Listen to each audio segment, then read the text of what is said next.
thank Dr. Yubari very much for that.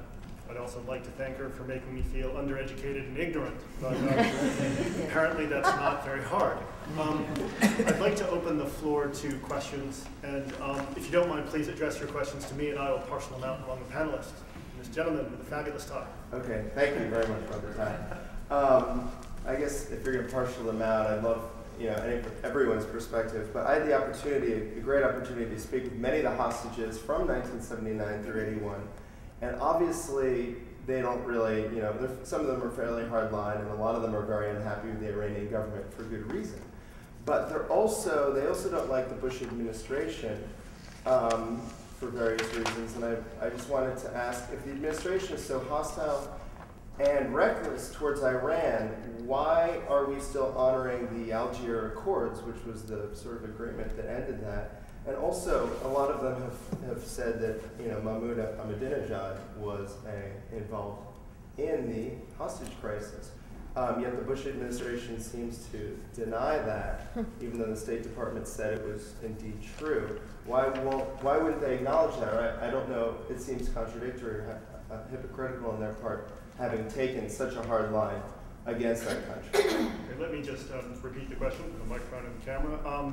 If the Bush administration is so hostile toward Iran, why is the Bush administration and the United States still honoring the Algiers Accord and not apparently pursuing President Ahmadinejad for crimes previously committed, I suppose? And Ambassador, may I throw that to you first?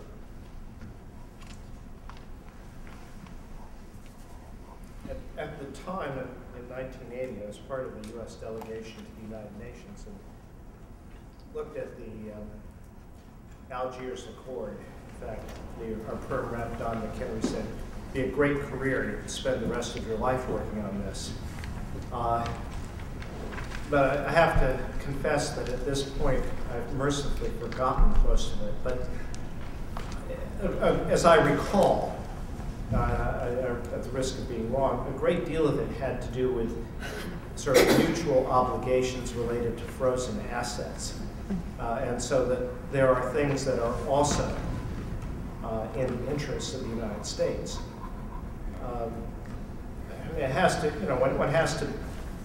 one should not forget that the hostage crisis was a gross violation of international law, whether the Iranians like the United States or not.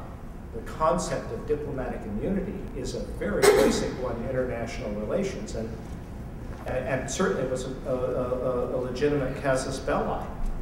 But we're now a long time after those events, and the question is, what do we do about it? Now, incidentally, the Iranians have also apologized for it, at least President Khatami did.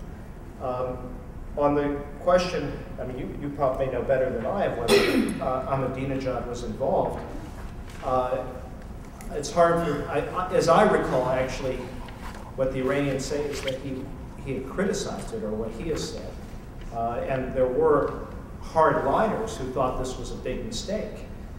And I don't know that all the hostages think that he was involved, and I suppose that how somebody looked in 1979 and how they looked in 2006 may not be exactly the same.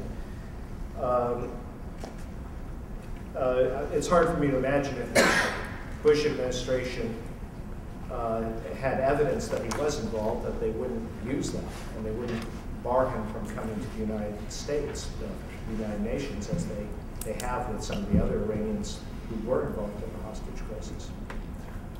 He wasn't involved. I heard from Bani Saad, who was the former president, that he was.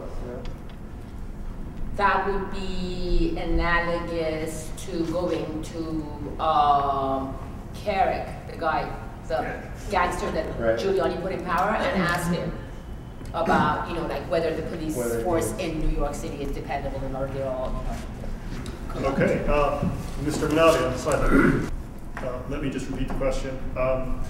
When this debate focuses just on the differences between Sunni, Shia, and Kurd, this essentially lowers the debate and blames the victim. And Dr. Yubari, will you address that one more time?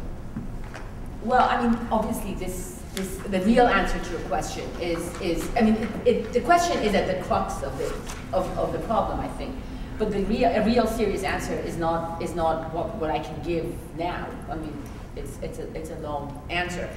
But I think that in other words, what we want to do as good students of Iraqi history is to be able to use Sunni, Shia, and Kurds in a critical way so that we can understand what makes them tick, right? So how are these forces mobilized and how do they respond to one another? One of the things about Sunnism and Shiism is that they are completely incomprehensible unless you understand them as part of one universe, right? So that it is completely, in fact, the nemesis of the Protestant Catholic divide in terms of analytical categories. The Protestant Catholic divide is a historical process, right? So you do something one way for 1,000 years, and then you say, all right, well, we need to go back to what it originally was, right? The Sunni Shiite split occurs on the day the Prophet dies, right? So you basically have like 10, 20 years of Islamic history before you have the Sunni Shiite divide. It is very much about the essence of authority in Islam. But what it has done, and what any two opposition movements do, is to shape each other, right? So that what Shiism is in the 21st century, as opposed to the 7th century, is as much a product of its own structure of authority and its own history as it is of its interaction with Sunni concepts. So even on the discursive realm, in other words, what Imam means today, what a marja means today, is not what it meant in the 16th century. And that this is the kind of, you know, grace that I think older countries extend naturally in a much better way. So that you don't have to be, you know, like on the forefront of PC movements and crusading, you know, whatevers, to sort of understand that other cultures have, you know, that there's depth to other things as well. You can't, you know, look it up in Wikipedia. So Kurds, for instance, do not have the ideological underpinning that is also supported by a history of knowledge production, which is the way in which Sunnism and Shiism tick. So that, for instance, you know, if you want to understand what's going on, you read what Sistani writes about Khomeini. And if you read what Sistani writes about Khomeini, you will understand that it's never ever as easy as, you know, this one is on this side, this one is on the other side. On this issue, they agree. Against Muqtada Sadr and Karbala, they have disagreed, but more because of the kinds of religious institutions that you've had in Karbala as opposed to Najaf and Qom. So you have to, so that, you know, the Kurds are not one ideological current. Dr. Ibarra, I'm going to have to cut you off there because there's a lot of people